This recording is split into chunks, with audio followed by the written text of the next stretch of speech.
deben tratar a sus padres con respeto y dignidad, no solo mientras son jóvenes, sino durante toda su vida. Pasemos de nuevo al aula de clases a escuchar al Dr. R.C. Sproul mientras analiza el quinto mandamiento y lo que significa honrar a nuestra madre y a nuestro padre a lo largo de nuestras vidas. Continuando con nuestro estudio de los 10 mandamientos, dirigiremos nuestra atención al quinto mandamiento, que es el primer mandamiento que se da con una promesa adjunta y que dice lo siguiente en Éxodo 20, versículo 12: honra a tu padre y a tu madre, para que tus días sean prolongados en la tierra que el Señor tu Dios te da. He dicho que cuando vemos el Decálogo, cuando vemos los 10 mandamientos, que es el código de la ley fundacional para una nación que fue establecida por Dios mismo, esta era la Declaración de Derechos de Israel, y aunque había más de 1000 leyes que gobernaban la sociedad en esta nación que Dios había establecido, leyes presentadas en forma de jurisprudencia, como ya he mencionado, sin embargo, los preceptos fundacionales sobre los cuales todo el resto de la legislación fue establecida fueron estos 10 mandamientos. Como he dicho, cuando vemos estos mandamientos desde el punto de vista del siglo XX y desde nuestra cultura y nuestra sociedad, es obvio que nos encontramos con algunas sorpresas en ellos. He dicho a mis estudiantes del seminario, si el gobierno de los Estados Unidos se derrumbara mañana y a ustedes se les diera la tarea de escribir una nueva constitución y se les restringiera a solo 10 leyes en las cuales basar toda la estructura de una nueva sociedad, ¿qué leyes elegirían?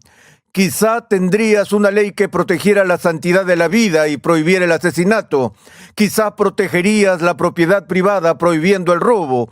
Pero, ¿quién incluiría en sus 10 leyes principales elementos como la prohibición de codiciar o la prohibición de abusar del nombre de Dios? También me pregunto, cuando llegamos al quinto mandamiento, ¿cuántas personas incluirían entre las 10 leyes más importantes del país una ley que ordena honrar a los padres?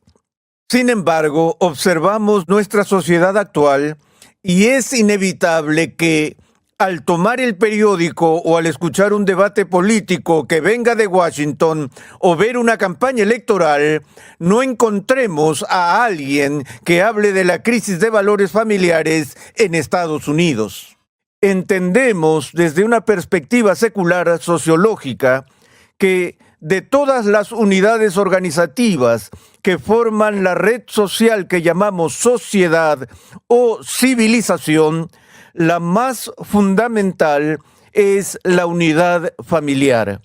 Si examináramos las realidades de las civilizaciones de manera transcultural, veríamos que la unidad familiar no es algo exclusivo de la civilización occidental, sino que forma parte de la fibra y del fundamento de la humanidad a través de los tiempos. Sin embargo, estamos viviendo en una época en que la pantalla del radar de la historia está parpadeando más que nunca, porque la unidad fundacional fundamental de la vida organizada está en peligro.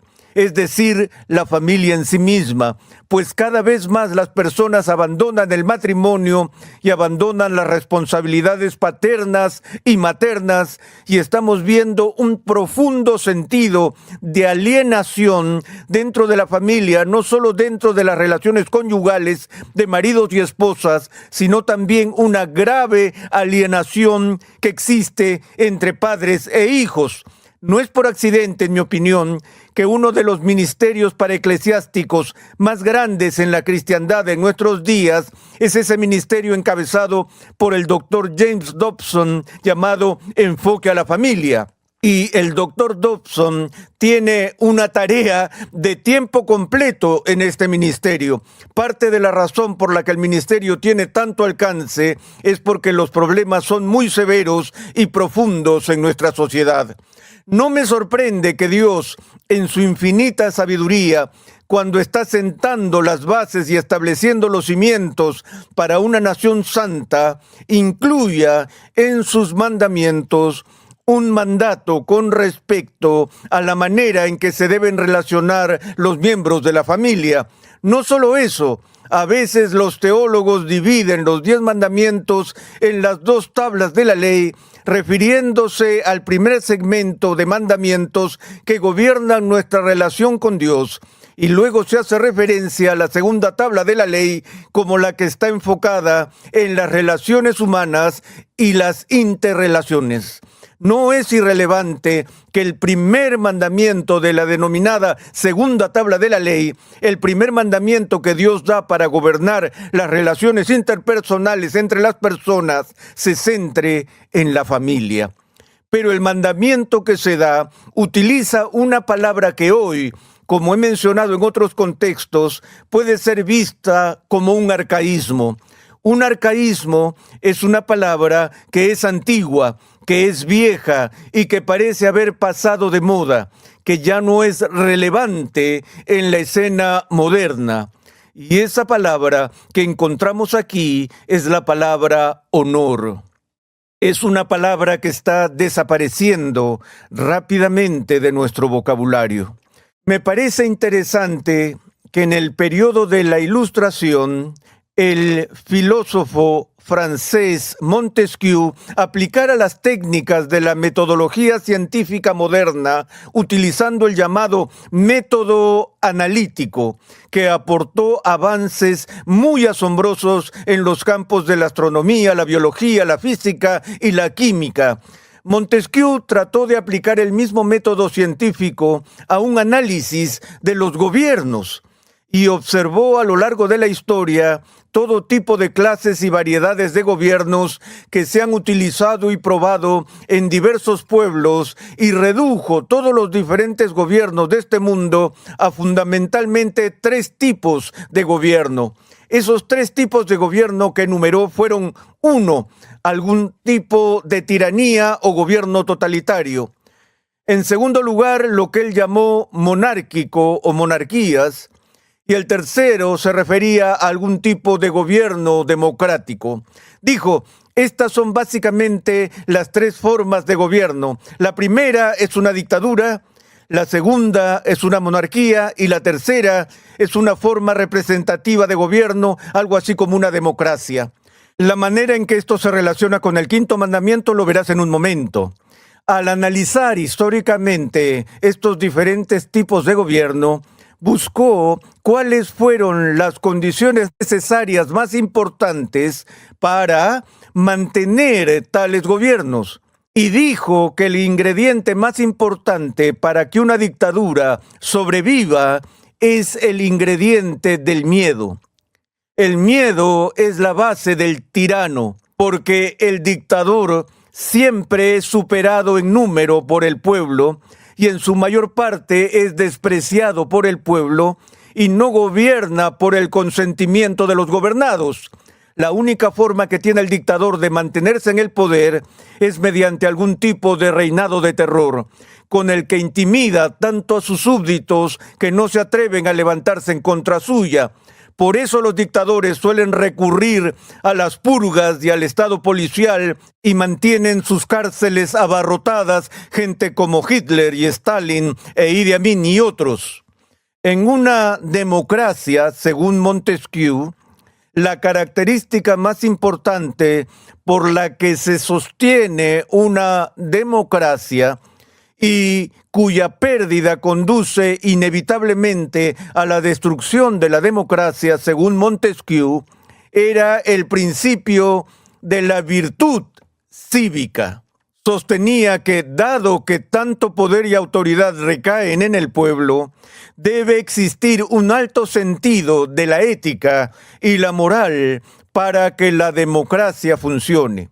Pero eso no nos interesa aquí tanto como el concepto de monarquía, porque recordemos que cuando Israel se organizó en el Antiguo Testamento era una monarquía y el primer y supremo rey de Israel debía ser Dios mismo. Montesquieu, abordando esto desde una perspectiva secular, examinando las monarquías que han ido y venido en el plano de la historia del mundo, argumentó que la característica más importante por la que la monarquía sobrevivió fue el concepto de honor. El concepto de honor. Por eso, en la época medieval existía toda esta cortesía, que es la forma abreviada para decir etiqueta de la corte, en la que había damas y caballeros, era la forma en que se enseñaba a la gente a rendir pleitesía y lealtad a la realeza que los gobernaba. Se les enseñaba a inclinarse ante el rey y a hacer reverencias ante los duques y las duquesas, a usar los títulos adecuados y el protocolo que formaba parte del sistema medieval. Dijo que toda esta idea del honor es lo que impulsa la monarquía, y cuando la gente pierde el sentido de honor por el rey y por la reina, entonces la monarquía se derrumba. Hoy en día estamos viendo esta crisis en los restos vestigiales de la monarquía de Inglaterra, en cómo la gente está perdiendo el respeto por la corona y todos los escándalos que han acompañado a la Casa Real de Windsor y cómo ha causado esta decadencia de la fuerza de la realeza. Pero Dios entiende que para que este tipo de estructura se cohesione, permanezca unida, se mantenga en su raíz misma, tiene que haber un sentido de honor. ¿Qué significa honrar a nuestros padres y a nuestras madres?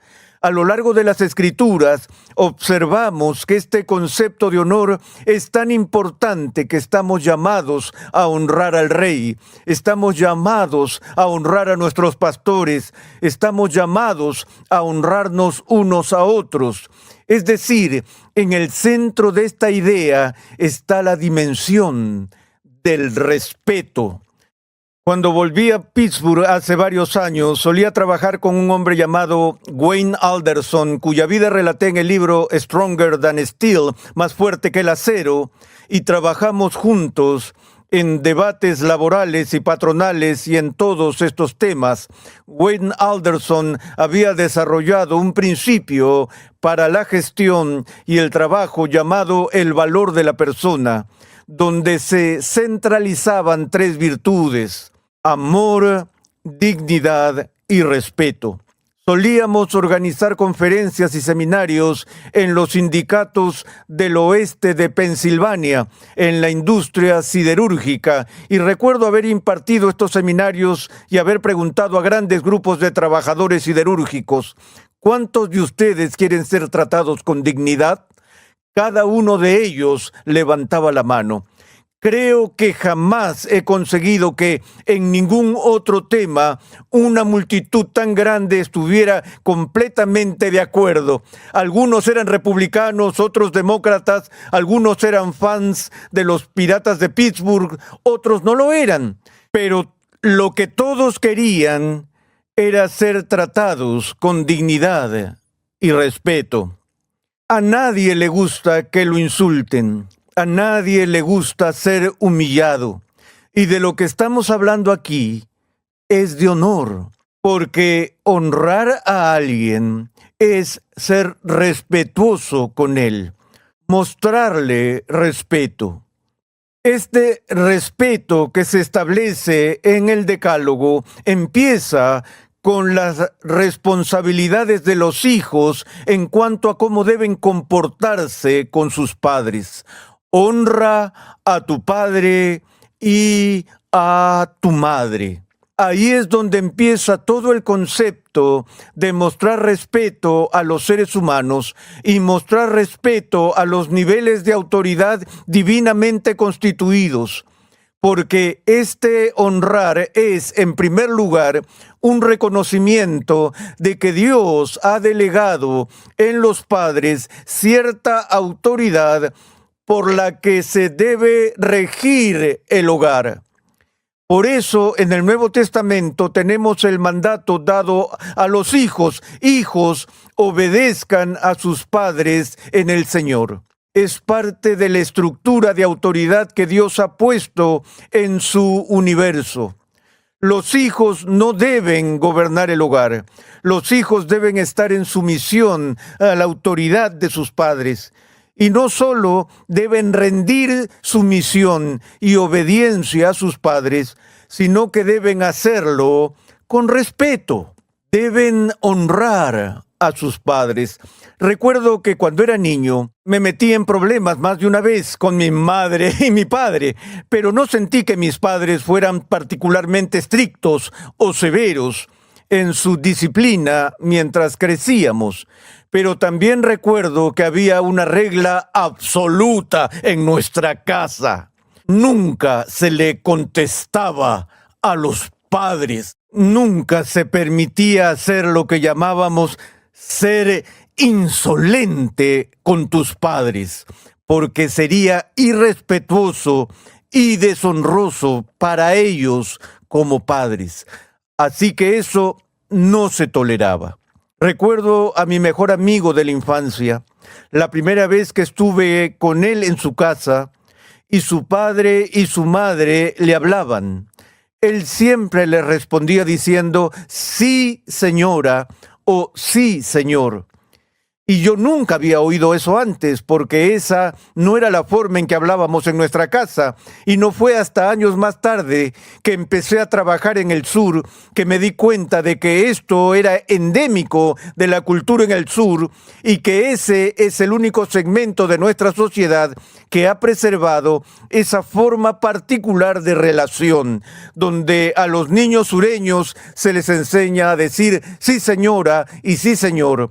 Pero al mismo tiempo, cuando yo estaba en 8º grado, teníamos un entrenador que también era nuestro profesor de educación física, y él imponía el respeto de los chicos. Recuerdo la primera vez que me llamó en una clase de educación física y me preguntó algo, si quería hacer algo, y le dije sí. Y se puso furioso. Me dijo: ¿qué dijiste? Le dije que sí. Me dijo: no quiero volver a oírte decir eso en mi clase. Nunca respondas a mi pregunta diciendo sí. Respondes diciendo sí, señor. Nunca lo olvidaré. Camino a casa, los chicos estábamos hablando y bromeando. Sí, señor, ya sabes, ¿qué es esto? El ejército. Señor, sí, señor. Pero te diré lo que pasó. Nunca más alguien le dijo sí a ese profesor de educación física y entrenador de baloncesto desde ese día en adelante. Lo que hizo fue imponer respeto. Y adivinen qué, hubiéramos dado la vida por ese entrenador, porque sí lo respetábamos. No era una cáscara vacía de honor. Él era digno de nuestro respeto y digno de nuestro honor. En el tiempo que me queda, permítanme decir esto: es el deber del hijo ante Dios honrar a sus padres. Es el deber de los padres enseñar al niño lo que significa el honor y el respeto. Y si el niño crece de una manera irrespetuosa, lo más probable es que los padres no lo han instruido ni exigido ese tipo de patrón de comportamiento en el hogar. Sabemos que llega un momento en que el hijo ya no vive bajo el techo de los padres y no está llamado a rendir obediencia servil a los padres. Pero ¿en qué momento de nuestras vidas termina el mandato de honrar a nuestro padre y a nuestra madre? Jamás. Si vemos a Israel y vemos la forma en que las familias muestran respeto a la matriarca o al patriarca en Israel, cada vez que el padre, el cabeza de familia, entraba en una habitación, era costumbre de todos los hijos, incluso de los hijos adultos, levantarse en presencia del padre o de la madre para evidenciar de forma visible su respeto y su honor.